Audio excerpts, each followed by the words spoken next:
Rutgers fires its men's basketball coach, Mike Rice, after a shocking video goes viral. I'm Marcus Mabry for the New York Times. Steve Eder has been following this story. He joins me now. Steve, thanks for coming up. Thank you. Why was Mike Rice fired? Was he fired because of the abusive way he treated his players, or was he fired because a video showing that abuse went viral? Well, certainly what we have kind of come to understand is that folks at Rutgers were aware of this conduct, for quite a while now, actually going back at least to November when they reviewed a video that everyone got to see yesterday.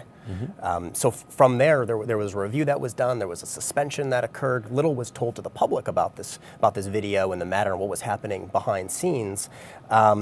But from there, the video went viral, and that's when the firing occurred. Do we know at this point who knew exactly administration, if they knew the details of the abuse? Well, the university president, was aware that there were allegations and concerns in the program, but came out today and said that he hadn't actually reviewed this video until just yesterday. So the athletics director, had more knowledge, was more directly involved going back to this, this time period in November when they could sort of see it.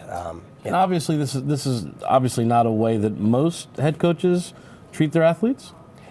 It doesn't appear that way. I mean, I've been talking to people today trying to get a sense of that, and one of the things that somebody said right away is this is a black eye for all coaches, and but that it's just not how business is typically done, outside of the public's view. That coaches recruit these players, they try to treat them well, and they're looking out for them. And yeah, there are examples of things going above and beyond what you'd expect. And Bobby Knight, one of the most famous coaches of all, has had his moments, but typically, this certainly goes beyond what I think is the norm out there. Steve, a final question. Is this a particular problem for Rutgers? Because some of the mistreatment, some of the abuse involved anti-gay slurs that the coach would level at the players. Rutgers having Tyler Clemente, who killed himself, a young gay man at that university.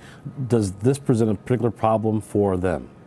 I mean, certainly, the people who are looking at this are saying, yeah, it's troubling from a whole number of angles. But yeah, at Rutgers, there's a sensitivity around these kinds of issues right now, and certainly that's part of the story. All right, Steve, thanks so much for joining us. Thank you. That's all for now. I'm Marcus Mabry for the New York Times.